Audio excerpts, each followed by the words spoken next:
The way in which they work is that they're a monthly meeting that's held in the hospital for all staff for 1 hour. And at each meeting, a multidisciplinary team present a case, almost like a medical grand round.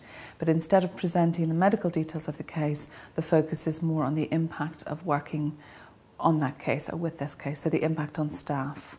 And then there's usually the presentation takes about 15 or 20 minutes, and then the rest of the hour is a group reflection really on the impact of healthcare work. Ideally, each round will have a mixture, so we might have a round where you'd have a doctor, a nurse, maybe an allied health professional, maybe a general manager. We've had chaplains present at the rounds, come and present at the rounds. Sometimes you might have a consultant and a registrar. So what you get each time in the round is a window into maybe 4 different experiences of the same case from different professional points of view, but also different personal points of view.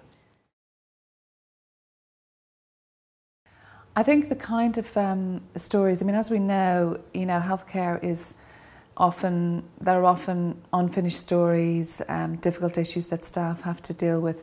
So the kind of things that people might bring is maybe dealing with a difficult case where the family's wishes were different to the patient's wishes, and how do the clinical team position themselves to be respectful and sensitive to both.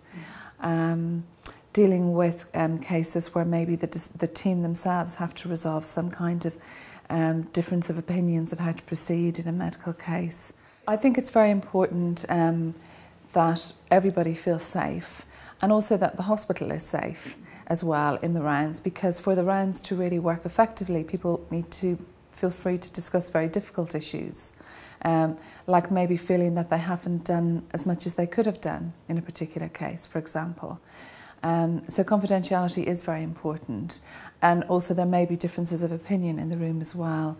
When we as facilitators open the rounds, we set the ground rules and we make it very clear, first of all, that it's only for staff, and also that we ask people to respect confidentiality and to ensure that what's discussed in the room doesn't leave the room. And we found that people are quite free within those ground rules. People have been, in a way, more freer than we thought to be open, and I think that reflects the need that there is for this kind of a conversation to be happening. We know from feedback that staff really value that, and actually they value the organisation more because they're allowing it to happen in an organisational space. And we, in the Royal Free, we hold it in a room that again symbolically is where big meetings are held and where staff come together. So I think those conversations happen at local level, but it's the organisational wide focus that makes a difference.